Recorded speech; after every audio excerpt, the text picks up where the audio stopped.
स्वार्थ। महत्वपूर्ण बात यह है कि आप सलाह किससे ले रहे हैं। पांडव युद्ध जीत गए, कौरव युद्ध हार गए। क्यों हार गए? कौरवों की संख्या ज्यादा थी। कितनी? 11 अक्षौणी सेना कौरवों की, और पांडवों की बोले केवल 7 अक्षौणी सेना। लेकिन उसके बाद भी कौरव हार गए और पांडव जीत गए। क्यों जीत गए पांडव? सेना कम थी, फिर भी जीत गए।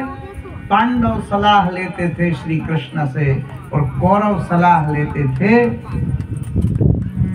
शकुनी से। शकुनी,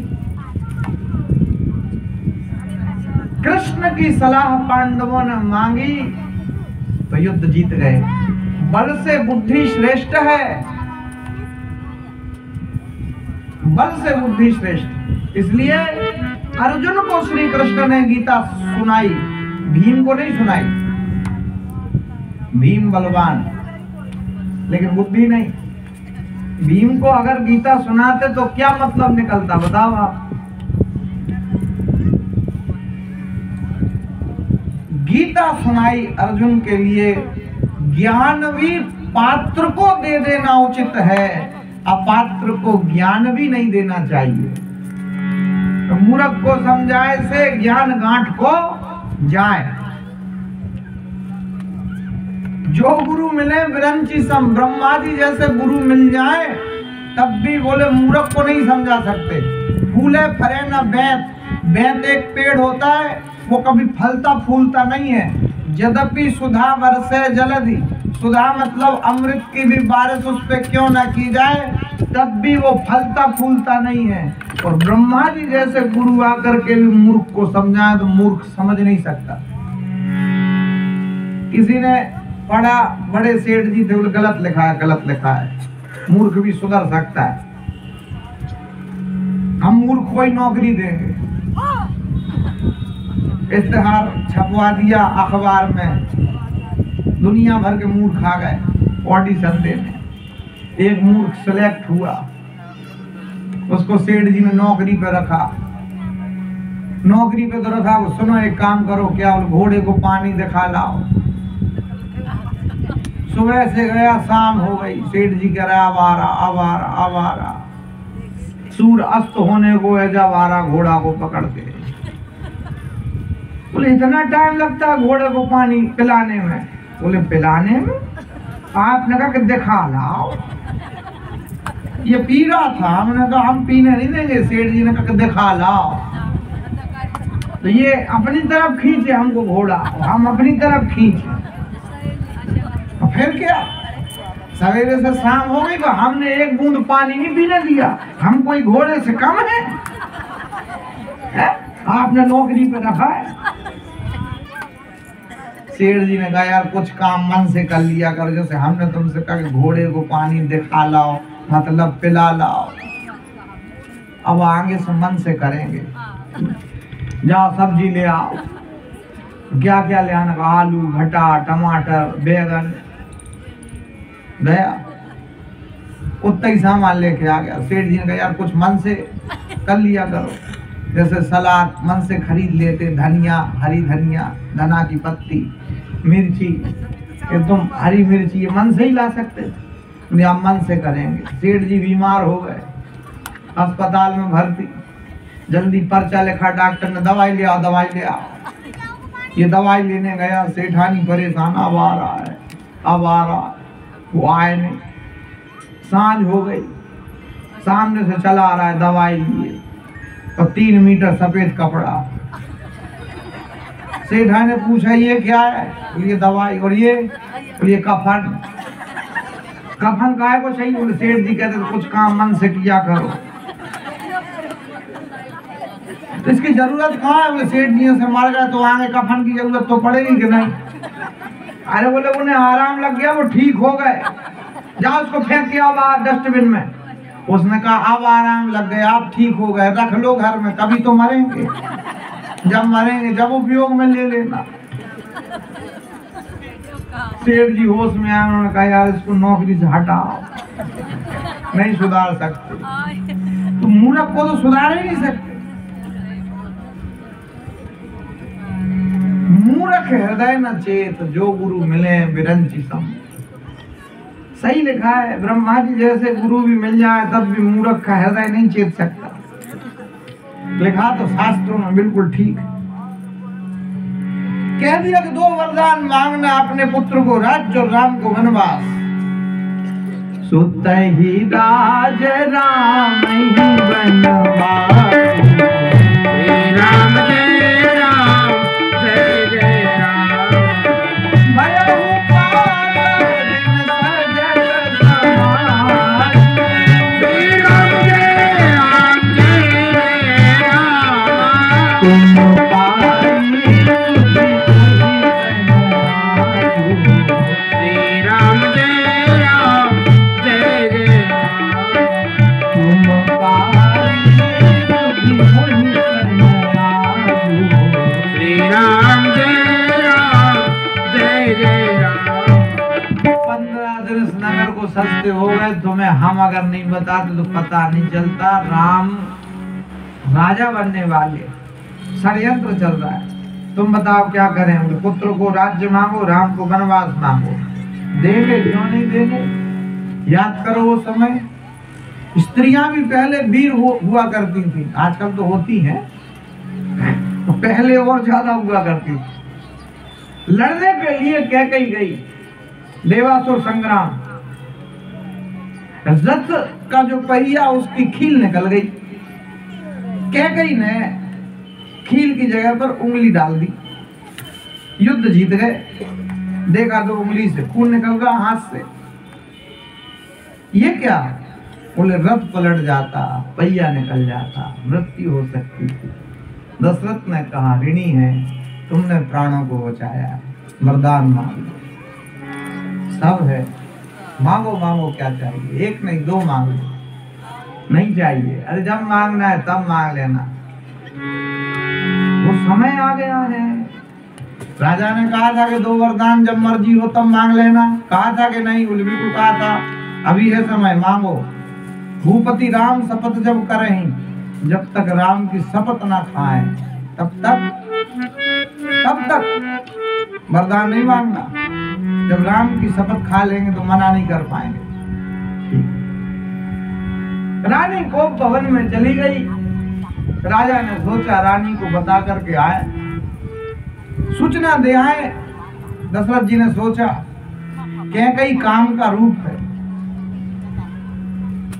राम को राजा बनाना था तो काम से दूर रहते तो राम राजा बन जाते, लेकिन काम की तरफ ही जा रहे हैं। कैकेयी ही काम का रूप है, काम की तरफ ही चले जा रहे हैं, काम में अंधे हो गए। राजा दशरथ, अरे रानी दिखाई नहीं दे रही, कहां गई? मंत्रा ने कहा कोप भवन, कोप भवन। इसको कोप भवन का रास्ता ही आता है। पहले रानी को भेजा और राजा को। जैसे ही राजा ने सुना कि कोप भवन, कोप भवन सुनी सकुचे होगा, श्री राम जय राम जय जय राम। भय बस गगन पर ही न पाऊं, श्री राम जय राम जय जय राम। कोप भवन सुनी सकुचे होगा, श्री राम जय राम जय जय राम। भय बस गगन पर ही न पाऊं, श्री राम जय राम जय जय राम। जैसे ही सुना श्री दशरथ जी ने रानी को भवन में है तो भय के कारण उनके पैर आगे ही नहीं बढ़ते। इतने बड़े राजा हैं, कितने बड़े राजा हैं? सुरपति बसहि बाहुबल जाके। इंद्र भी जिनको आधे सिंहासन पे बिठाता है, इतने शक्तिशाली। नरपति रही सकल रुख ताके, सांसारिक लोग तो केवल रुख को देख के डर जाते हैं। इतने शक्तिशाली राजा दशरथ। किंतु जैसे ही सुना कि पत्नी रूठ गई, भय के कारण उनके पैर आगे नहीं बढ़ते। भय बस आगोहन पर ही न पाऊ। कोई मेरे से कह रहा था, महाराज ये बड़े बड़े जो गुंडे रहते हैं इनसे संसार डरता है, मगर ये अपनी पत्नी से डरते। बड़े बड़े जो अधिकारी रहते हैं इनसे दुनिया डरती है और ये पत्नी से डरते। अब कहां तक सत्य बात है मेरे को नहीं पता, पर कोई कह रहा था। राजा दशरथ इतने शक्तिशाली हैं, किंतु जैसे ही सुना कि पत्नी रूठ गई, उनके पैर आगे नहीं बढ़ रहे। भय, इतना भय है, भय बस अगोहन पर ही न पाऊं। हिम्मत बांध करके राजा दशरथ जैसे गए, पूछा कि हे तुरानी निशानी परसद पानी पति ही निवार हूं, छोड़ो मेरा हाथ, मुझे आपसे कोई बात नहीं करनी। हुआ क्या? अरे 2 वरदान देने के लिए कहा था, आज तक दिए। देन कहे सी मुई 2 वरदाना, आज तक दिए। तेई पावत संदेव, मामू मामू पे कहू पिए। आज की डेट में अजहू न देहू न लेऊ। मुझे ऐसा लगता है कि आप नहीं दोगे 2 वरदान। दशरथ ने कहा, देवी रघुकुल की ऐसी रीति है जो प्राण चले जाते हैं किंतु वचन नहीं जाते। रघुकुल रीति सदा चली आई, राम जय राम जय जय राम।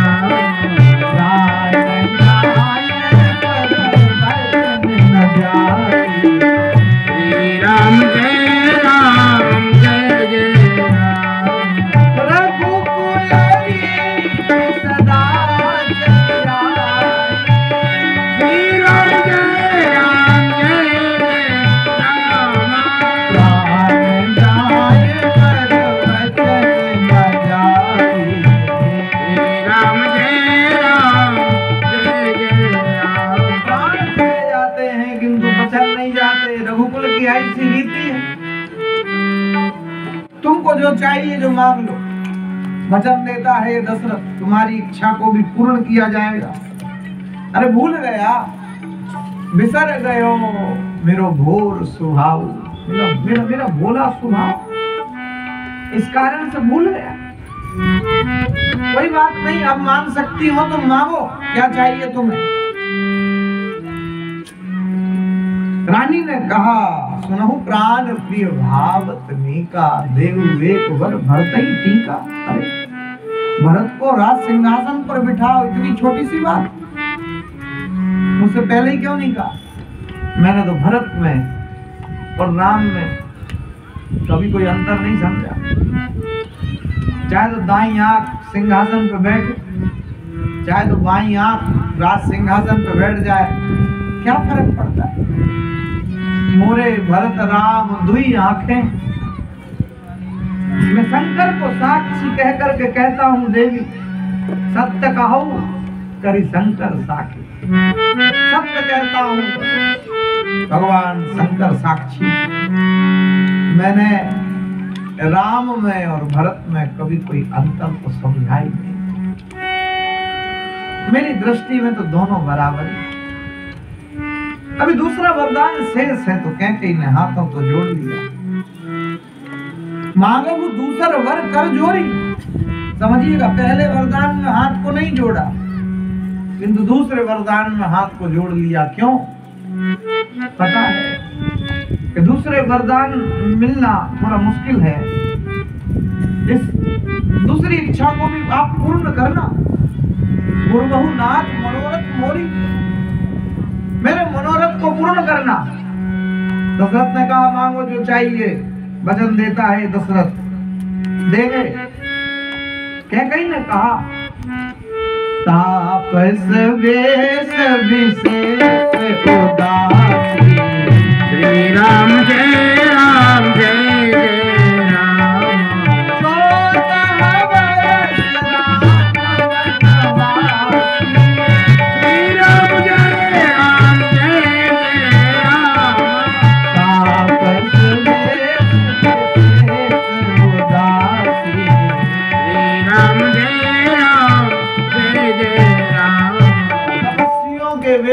श्री राम 14 वर्ष के लिए वनवास जाए। ही वनवास क्यों मांगा? 13 का मांग लेती, 18 का मांग लेती, 50 वर्ष का मांग लेती, आखिर 14 ही क्यों? कहते अयोध्या के इर्द गिर्द 14 वन थे, एक एक वन में एक एक वर्ष रहेंगे। प्रमोद बना दी तो 14 वर्ष यूं निकल जाएंगे। 14 वर्ष। एक संत ने कहा नहीं, अयोध्या का जो राज सिंहासन था उस पर चढ़ने के लिए 14 सीढ़ियां थी, इस वजह से 14 वर्ष का वनवास मांगा। एक संत ने कहा नहीं नहीं, सरस्वती जी जब आई देवताओं के कहने पर तो 14 दिन घूमी। अयोध्या में कोई ऐसा पात्र नहीं मिला कि जिसकी बुद्धि पर बैठे और उसकी बुद्धि को खराब करे। 14 दिन तक घूमी, इस वजह से 14 वर्ष।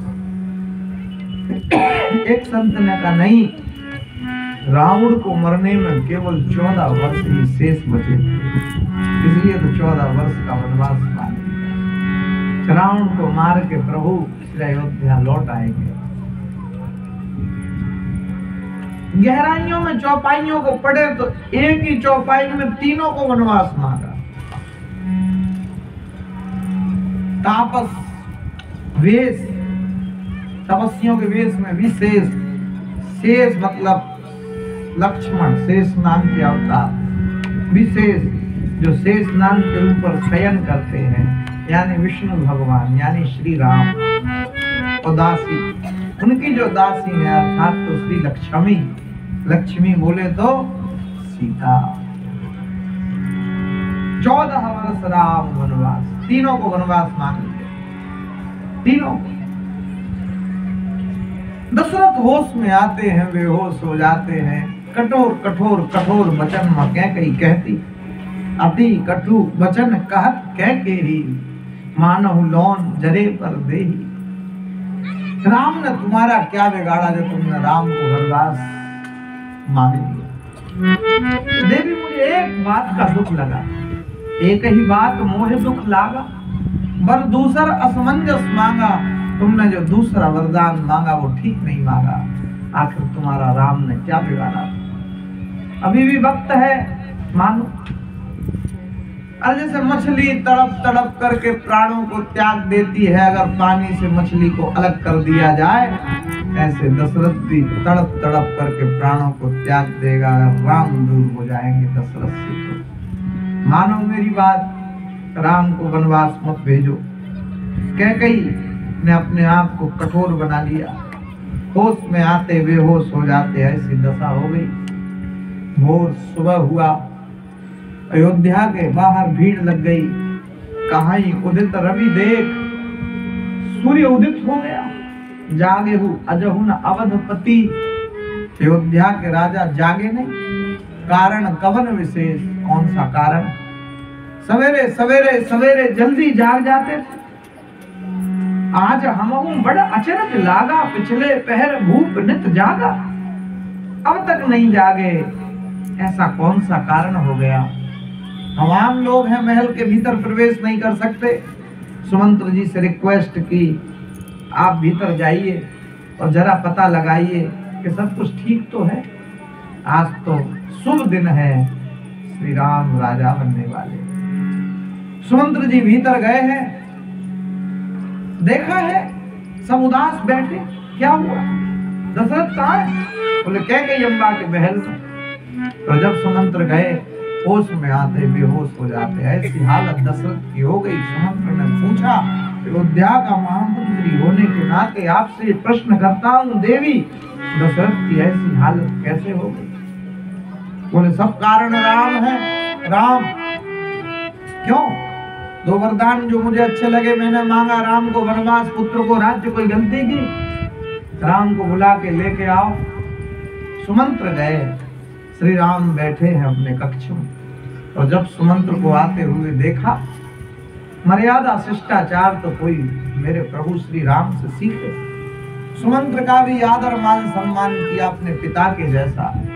एक नौकर है, एक सेवक है, एक सर्वेंट है, लेकिन फिर भी भारतीय संस्कृति, हम आज भी नौकरों के लिए मामा, चाचा, ताऊ इन शब्दों से संबोधित करते। वो करना चाहिए। ये भारतीय संस्कृति। शब्दों से दरिद्रता जीवन में नहीं होनी चाहिए। जैसे ही सुमंत्र जी आए हैं, श्री राम खड़े हो गए। राम सुमंत्र ही आवत देखा, श्री राम जय